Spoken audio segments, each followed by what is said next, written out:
Welcome, I'm Ijoma Onyato. Tonight, President Buhari's qualities extolled at book launch on Nigeria's leadership challenge in Abuja. Political and business leaders heap encomiums on the president. Some governors and prominent Nigerians advocate restructuring of the country to make it more productive, call for return to true federalism. Former House Committee Chairman on Appropriation, Honorable Abdulmumin Jibrin, vows to expose what he calls more systemic corruption in the House of Representatives. And Ethiopians mourn victims of deadly stampede at anti-government protests in Oromia.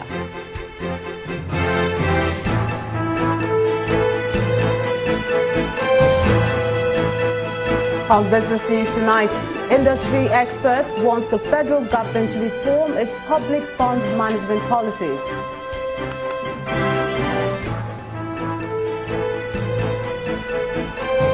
And on sports news tonight, heavyweight champion Tyson Fury retracts decision to retire from boxing hours after quitting on social media. And from Abuja, the nation's capital, I'm Ibrahim Adra.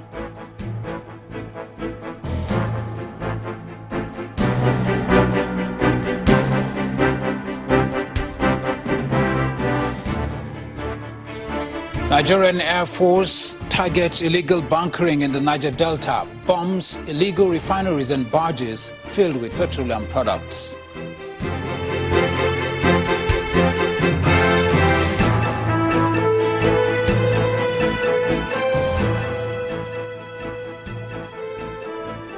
We begin in Abuja, Nigeria's federal capital territory, where it was a hail of encomiums on President Muhammadu Buhari.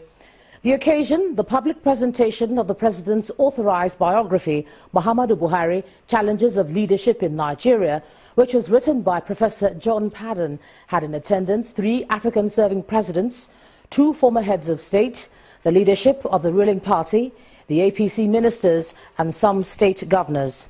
The book chronicles the life and times of President Buhari, both in the military and civilian governments. Guests all seated, including the presidents of Chad, Equatorial Guinea and Niger, were 2 former Nigerian presidents, the president of Senate, as well as the Speaker of the House of Representatives. And notwithstanding the current face-off between 2 national leaders of the All Progressives Congress, Mr. Bola Tinubu and Mr. John Oyegu, seated side by side for the presentation of a book on President Muhammadu Buhari, The Challenge of Leadership. The Governor of Ogun State to deliver his welcome address. Your Excellency. The Chairman, Organizing Committee and Governor of Ogun State, Senator Ibikunle Amosun, tells a brief story of the resilience and the can-do spirit of the President. Our committee therefore regards this scholarly effort as a significant breakthrough in unraveling and unveiling the vintage Muhammad Buhari. And for this, we are grateful to the author and salute his doggedness and accomplishment. For the author, Professor John Padden, President Buhari presents a courageous and upright personality that Nigeria needs at this time to forge a united country. The challenge of promoting national unity and security. As mentioned in the preface to the book, I've dedicated this book, and indeed my previous 3 books, to the unity of Nigeria.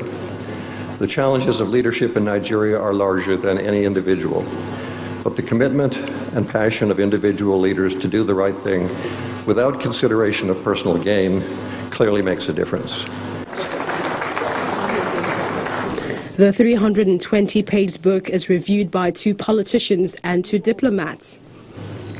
Now, as sitting president, he is on assignment against time, to undo the wrongs of nearly 2 decades of bad governance. He never hesitated to make personal sacrifice for the good of the community. He is a very intelligent man with a sharp mind who may not want to speak often. The book is an authorized but not an official biography of Muhammad Buhari, and its focus is on leadership issues and some of the ways in which leadership responds to existential challenges facing a nation or people. According to the author, and I quote, "Leadership is clearly the key to the success of the Nigerian project, which he, Pedin, described as a quest for a prosperous and unified Nigeria." I especially hope that it will be widely read in Washington, New York, Chicago, and Los Angeles as a lesson in true leadership. The event was not political, as captains of industries, serving governors, traditional rulers, veteran journalists also honored the president, which was spiced by cultural performances.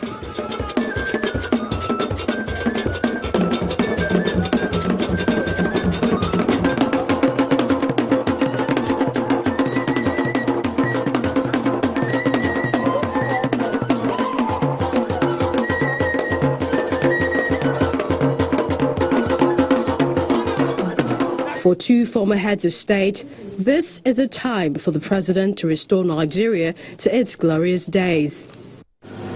Truth to tell, Mr. President has been doing his best to get things going, to ensure that the economy is restored to good health and the suffering of the masses of the people is alleviated.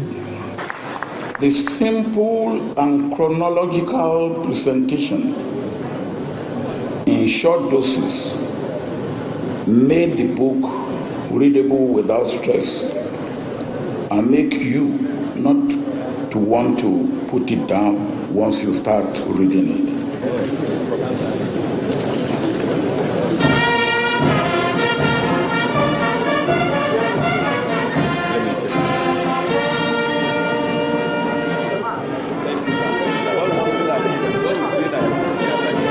And for the man of the moment, he acknowledges the accolades. Your Excellency, ladies and gentlemen, I cannot thank you enough. And whether you eventually read that book or not, those that reviewed it and discussed it have done a very, very good job indeed. The day's event has no doubt been an engaging one, but it sure gives more responsibility to the president to intensify efforts in his deliverables to Nigerians. Now, on the sidelines of the president's book launch, some governors and prominent Nigerians have been speaking about how to pull the nation out of the current economic situation. While some of the governors who spoke to Channels Television say Nigeria must return to true federalism and devolution of power from the centre, others do not think restructuring is a quick fix. Our correspondent Linda Akigbe reports.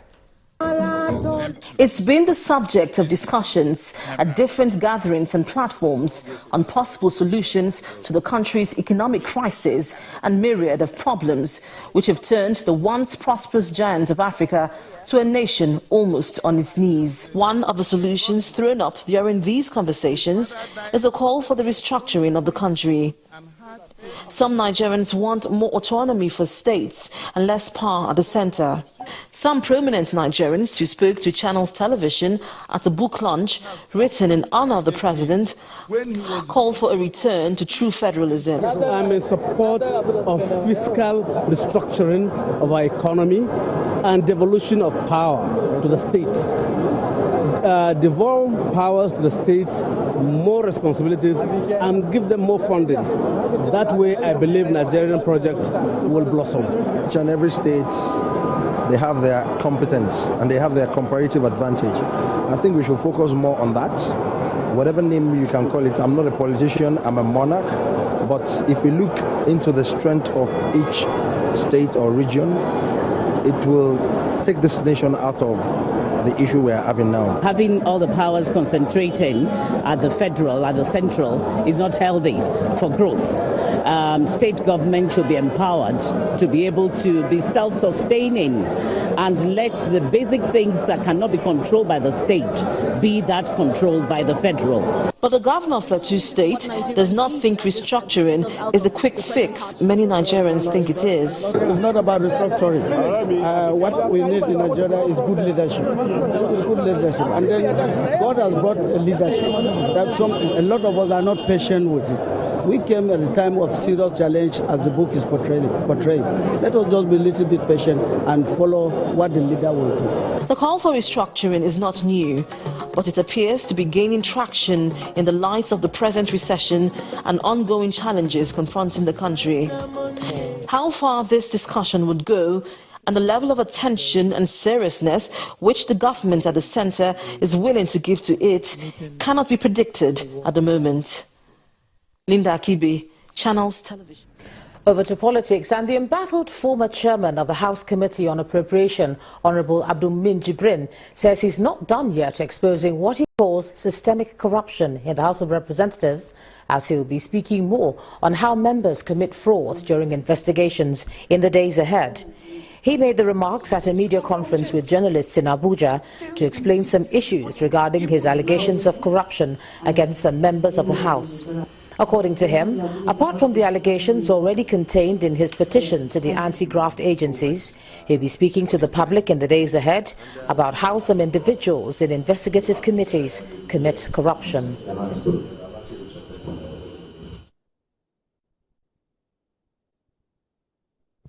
I have never seen in my 4 years in the National Assembly where a standing committee of the House on Education inserted 181 projects into the budget. On the aspect of the individual corruption, individual issues of corruption in the House, I have given a lot of instances with allegations against the Speaker and some other members of the House of Representatives. On the issues of systemic corruption, in the next few days, I'll be talking in a more in-depth manner how investigative hearings are used to perpetrate corruption in the House, and then how oversight are also used to perpetrate corruption in the House. Then also, you can imagine, isn't it ridiculous? 360 members. Nobody has the internal budget of the House copies. There is nothing I did not do with Dogara. We did not do with Dogara to release the internal budget of the House. There's none. These are facts. He should come out in the night and just say Jibrin is lying. I've been saying this thing for 8 weeks. He hasn't come out to talk. Then yet again you sit down and say, we've passed a motion, we want to start oversight of the 2016 budget. The budget of the National Assembly, you've not released it. And members cannot talk. Why? Systemic blackmail. They've swallowed allowances. So you cannot talk. Even though they are not unhappy about the situation. But the leadership always use that as a blackmail to hold them home. Former Chairman House Committee on Appropriation, Abdul-Min Jibrin. Nigerian youths have been told to look beyond seeking paid employment and embrace entrepreneurship. This advice is coming from the co-founder of Pan-Atlantic University and Professor of Political Economy, Professor Pat Utomi. Professor Utomi, who is speaking in Abuja today, however, says the government can make this a reality by putting in place a policy that will encourage the youths to embrace entrepreneurship. Young people should see themselves more as creators of wealth rather than people who get hired. If they see themselves that way, networks that are developing can provide them the opportunities to look for how they can be wealth creators. And they should persevere.